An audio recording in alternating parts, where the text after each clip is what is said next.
We weren't rebellious, but just coming through that whole thing of Vietnam and of questioning authority kind of a thing, and not wanting to be pigeonholed and not wanting to be told you got to look a certain way and get rid of the coats and ties. They referred to us as the hippie dancers from down east. We had to choose a name. We had to call ourselves something. And so we lived in Greenville. So there was green, and back in those days, there was a lot of pot in Greenville, so we were the Green Grass Cloggers. So you're going to see that floor shake with the Green Grass Cloggers! The fact that they made up steps without really being steeped in the tradition led them to do their own thing. And here it is, 40-something years later, it's a new tradition. Our whole thing was based on ignorance. We didn't know that much about what was going on in Western North Carolina as far as dance and traditional music. The choreography went slow because we would try something and it didn't work and we'd throw it out. And we just kept doing it that way. Dudley got this woman, Betty Casey, to work with him, and what she knew was Western square dance formations, and so she taught them some choreography from Western square dancing that Dudley incorporated in Greengrass.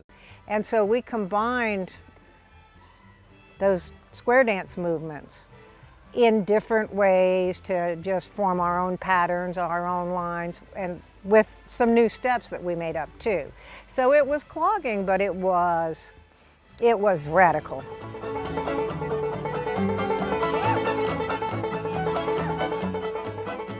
Okay, so the Green Grass Clogger basic step is da di da da da da di da da da da di da da da da di da da da.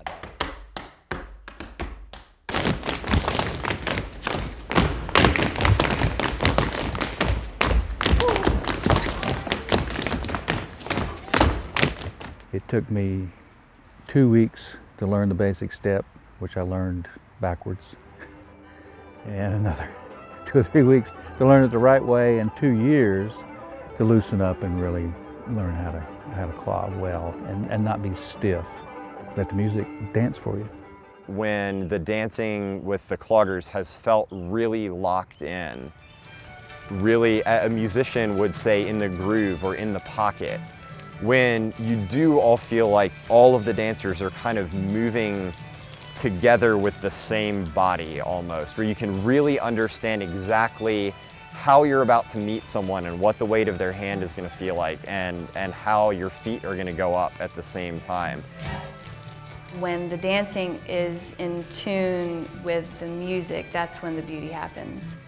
So there's a melody floating along the top, and that's usually the fiddle player, and then there's the banjo, which is providing some melody and some rhythm, and then the guitar player is providing a lot of rhythm and some runs and some bass notes, and then hopefully you have a bass player who's keeping it super grounded. Basically, as a dancer, you're the percussionist with your feet accompanying the music, and I just love getting out and just dancing. Not so much for performance. Maybe my favorite time of dancing is late at night on a dancing board when nobody can even see what you're doing.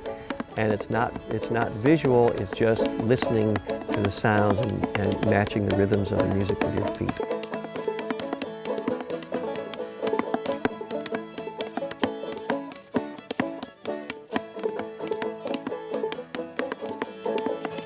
I know in the 80s when I first started dancing, I was learning all these new steps. And then once we got past the steps, we were learning rhythms. And it went from doing steps to dancing on the board, trying to sound exactly like that fiddle player playing that tune. It is so much fun to just dance with a fiddle player by yourself.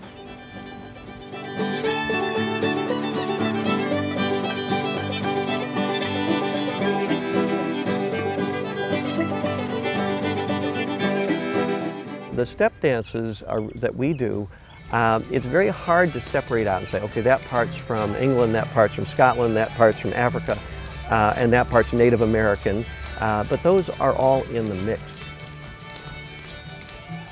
part of the lesson that we tried to teach everywhere we went was that, you know, it was the music and it was the dance of the people. It wasn't just a white. I mean, many times I had to explain that to blacks who didn't understand, why are you doing that? You know, like, well, here, let me share some information with you because this is part of, you know, what your forefathers did, what your ancestors did, you know, slaves on plantations.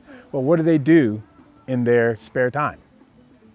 You know, where the blacks had frolics, the whites had hoedowns. The exact same thing.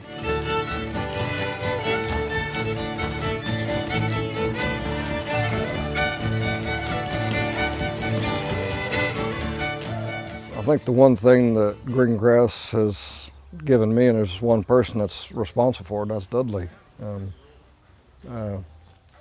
I can't express thanks enough for what he created. It's really been almost a spiritual event for me. 38 years I've been dancing with them.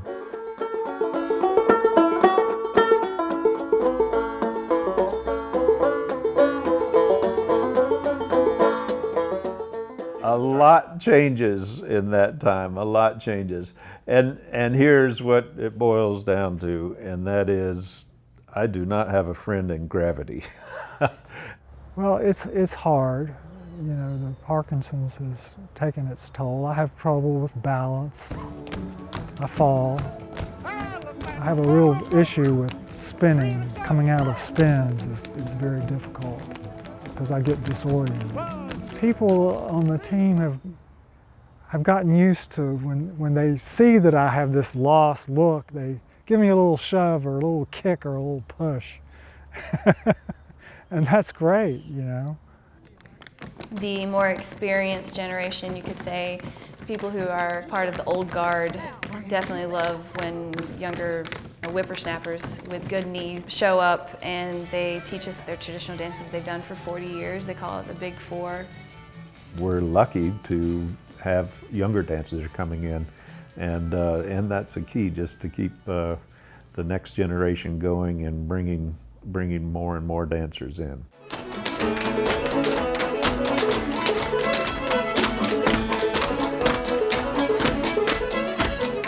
There are a lot of those Green Grass Clogger steps that function so well for performance choreography, for personal improvisation, for solo dancing or dancing in a group. These forms are very rich traditions. They're part of American culture. They have a real connection historically to what it means to be an American. The place where a person's own artistry comes in is learning that material, getting a solid foundation in the music or the dance style, and then saying, well, what can I bring to this?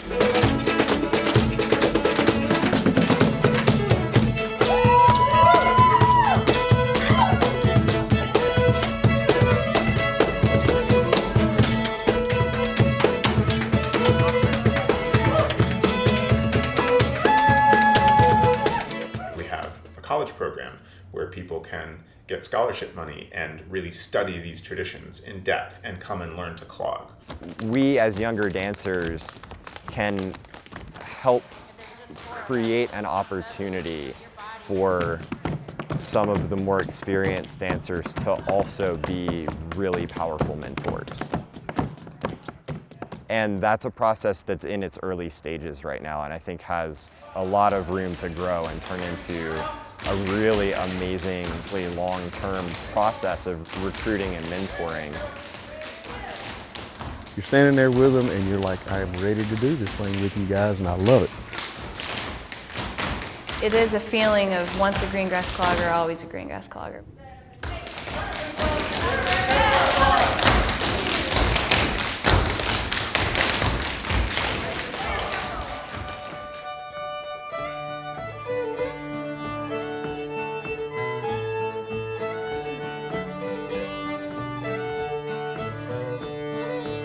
So the first thing we're going to do is 3 hops.